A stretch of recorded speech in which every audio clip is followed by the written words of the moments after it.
তোমরা সবাই কেমন আছো? আশা করি ভালো আছো। তো আমিও ভালো আছি।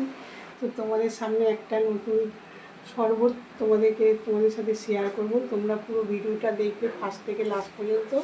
আশা করি তোমাদের ভালোই লাগবে। তো চলো যা রান্নাঘরেই আছি। তো বন্ধুরা দেখো, গ্যাসের উপরে জল বসিয়ে দিয়েছি। আর এই যে আমটা সিদ্ধ বসিয়ে দেবো।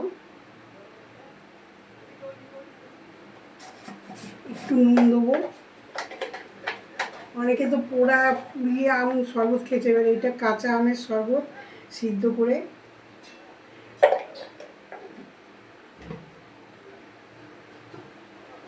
তো বন্ধুরা আবার চাপা দিয়ে দিচ্ছি, সিদ্ধ হতে দিলাম। তো দেখো বন্ধুরা, সিদ্ধ হয়ে গেছে, দেখতে পাচ্ছ গলে গেছে। গ্যাসটাকে বন্ধ করে দিচ্ছি।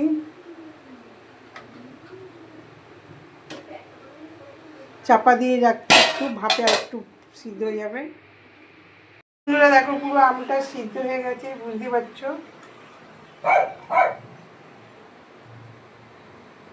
ছাড়িয়ে নেবো, খোসাটা ছাড়িয়ে বার করে নেবো।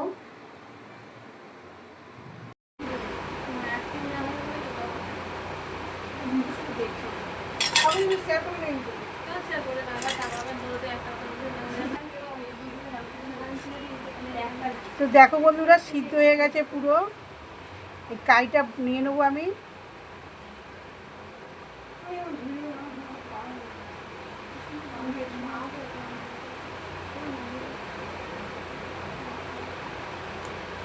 বন্ধুরা এইটা সিদ্ধ করলে কী হয়, এর কষটা বেরিয়ে যায়, আর পুরালে না কষটা বেরায় না, আমের কষটা। দেখো বন্ধুরা, আমের কাইটা নিয়ে নিয়েছি পুরোটা। তো এর মধ্যে আমি বাতাসা দেবো।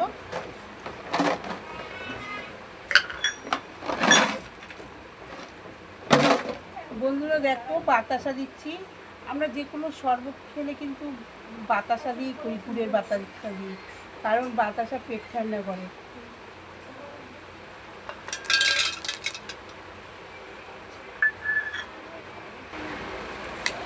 বন্ধুরা এর মধ্যে বিট লবণ দেবো 1 চামচ।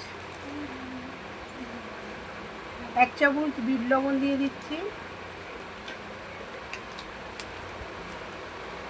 জল জিরা দেবো 2 প্যাকেট।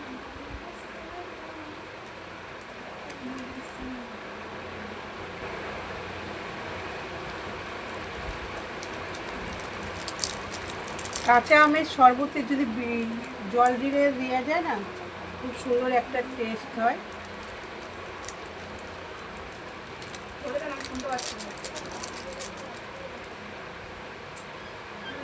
তো বন্ধুরা দেওয়া হলো, এবার আমি এর মধ্যে আন্দাজ মতন জল দেবো,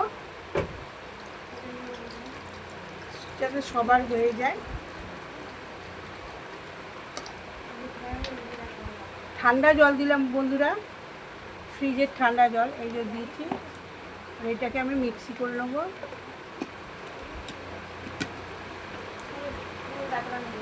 মিক্সি করে আবার আসছি। তো বন্ধুরা দেখো, পুরোপুরিভাবে হয়ে গেছে।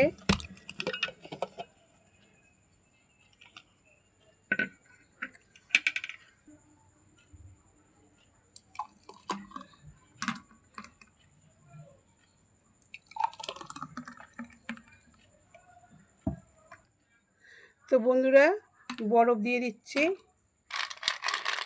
খেতে কিন্তু খুব টেস্ট।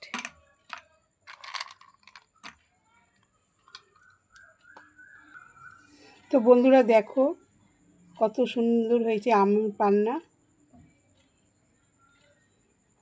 কেমন লাগছে বন্ধুরা কমেন্টের মাধ্যমে জানাবে। ভালো লাগলে লাইক করবে, যে নতুন বন্ধু সে সাবস্ক্রাইব করবে। তো আজকে ভিডিওটা এখানেই রাখছি, আবার কালকে নতুন রেসিপি নিয়ে চলে আসবো।